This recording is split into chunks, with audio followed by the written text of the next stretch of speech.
Hello, and welcome back to another episode of I'm Free, Now What? My name is Michelle Fortier. I'm a licensed clinical social worker in the state of Florida. This video right here is a follow-up to the ACES video. In this one, I talk about what resilience is and the resilience questionnaire.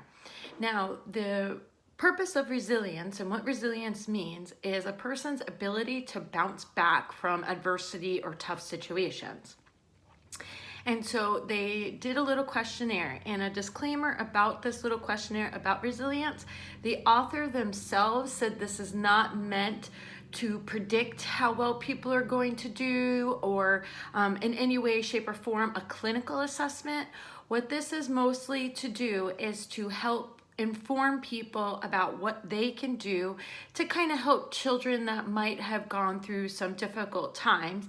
And the authors themselves, other questionnaires say that this questionnaire is more meant for reflection, not as a be-all and end-all of how some people develop resilience to their adverse childhood experiences. But I'm going to cover it because, like the author says, it allows people that have been through ACEs to reflect on what has helped them. And a lot of the feedback that I got on the last video was people coming forward and saying, I had this many ACEs, and I have been able to work through my ACEs and do this, and I have been able to work through my ACEs and do that. I've been able to heal from my ACEs.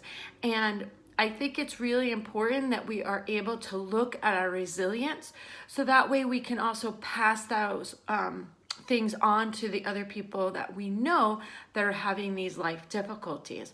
So I'm going to go over what the resilience questionnaire is. And this time I have it behind on my laptop instead of off to the side. So now I might look up instead of to the side like I did for the questionnaire for ACES. So these are the resilience questions. The first one is, I believe that my mother loved me when I was little. Once again, these are for self-reflection. These are for why did I turn out okay when I had all my ACEs, when I scored like ACEs of 7, and why did this person, he or she did not have such a great bounce back from their ACEs. So one of the protective factors that could potentially be a protective factor, and they also say that these protective factors are true for about every 3 out of 4 people. So for some people, even with these resilience pieces, these resilience factors, it doesn't do enough, and it could be because of predisposing factors like genetic predisposition to mental health concerns, predisposition to substance use disorders, all that stuff, that these resilience factors might not do as much as, per se, a child that does not have those risk factors. So number 1 is, I believe that my mother loved me when I was little. Number 2 is, I believe that my father loved me when I was little. Number 3, when I was little, other people helped my mother and father take care of me, and they seemed to love me. So if you're not paying attention, these are all relationship-based resiliency factors. So the nature of relationships, children that are in struggling situations, it's all about relationships. We are social creatures, and we need to have warm, supportive, and loving relationships in order for us to deal with adversity. That's why in my last video, we talked about trust and the need to trust to overcome these ACEs. And this right here, all relationships. This one, so number 4, I've heard that when I was an infant, someone in my family enjoyed playing with me, and I enjoyed it too. Number 5, when I was a child, there were relatives in my family that made me feel better when I was sad or worried. So the importance, once again, of relationships. And number 4 is really about spending time with a child, that they are valued, that they are worth the time. Number 6, when I was a child, neighbors or my friends' parents seemed to like me. When I was a child, number 7, when I was a child, teachers, coaches, youth leaders, or ministers were there to help me. The importance, once again, of relationships. And now, if you want to help, becoming a youth leader or becoming a big brother or big sister can really make a world of difference for children. I used to be a Girl Scout leader, and I know that my girls, they are now all young women, because I'm hella old at this point. They're all young women, and it's been really nice to hear about the impact that I made on their lives, especially since some of them struggled. So it matters. Being there for a child really matters. Number 8, someone in my family cared about how I was doing in school. Number 9, my family, neighbors, and friends talked often about making our lives better.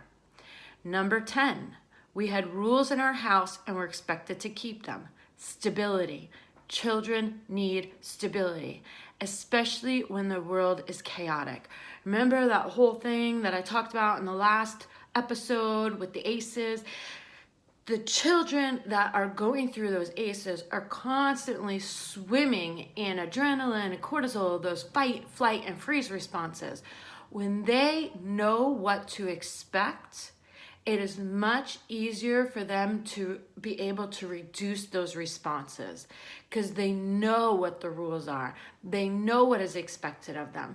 And that really helps reduce those responses. Number 11, when I felt really bad, I could almost always find someone I trusted to talk to. Once again, that relationship. That relationship is one of the most important things in helping a child feel safe when the world is chaotic. There's something there, there's another research study that children have a much better outcome if they only have one trusted adult in their life. They just need one trusted and consistent adult that can help them feel safe, and that allows them the ability to connect, that allows them the ability to feel cared for. So extremely important. Number 12, as a youth, people noticed that I was capable and could get things done. So praising the positives that children can do in their chaotic environment helps decrease those stress hormones and increase their ability to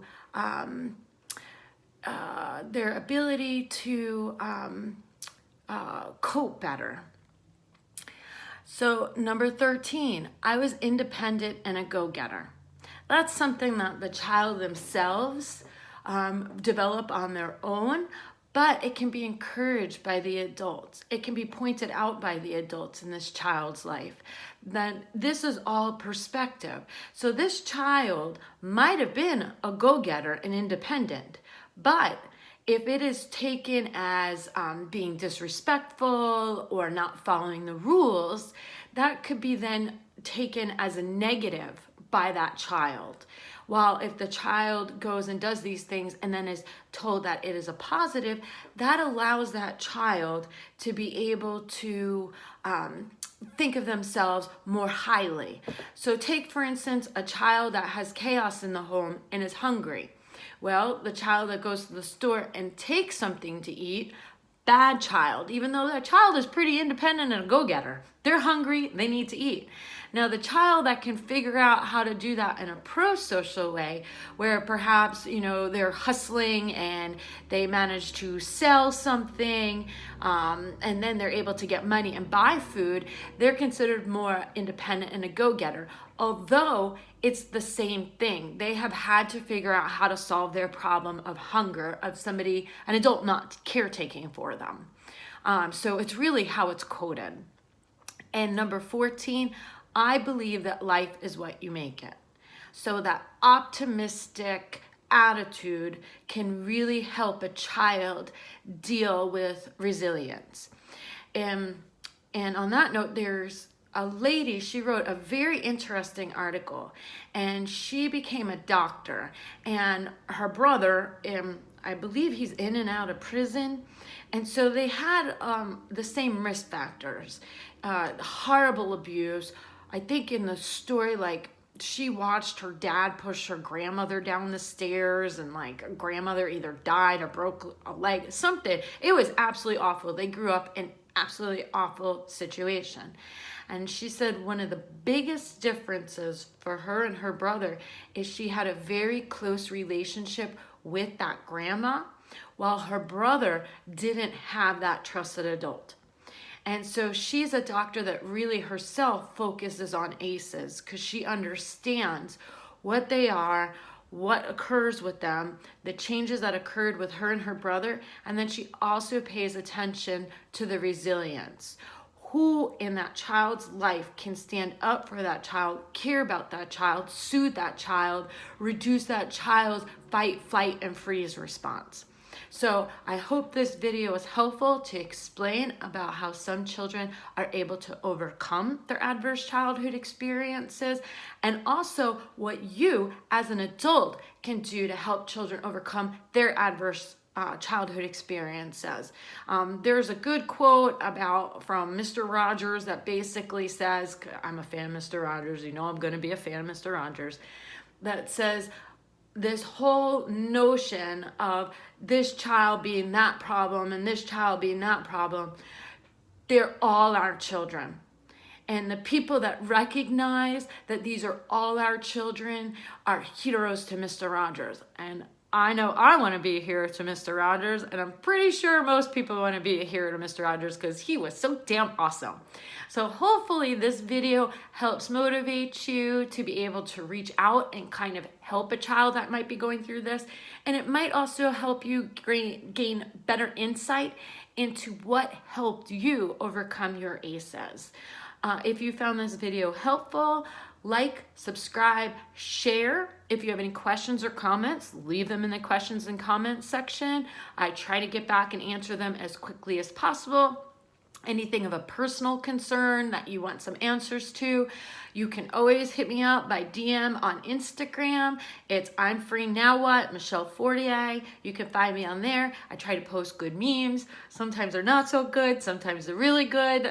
I just like memes. So once again, I wish you good mental health, and I wish you peace and continued freedom. Take care.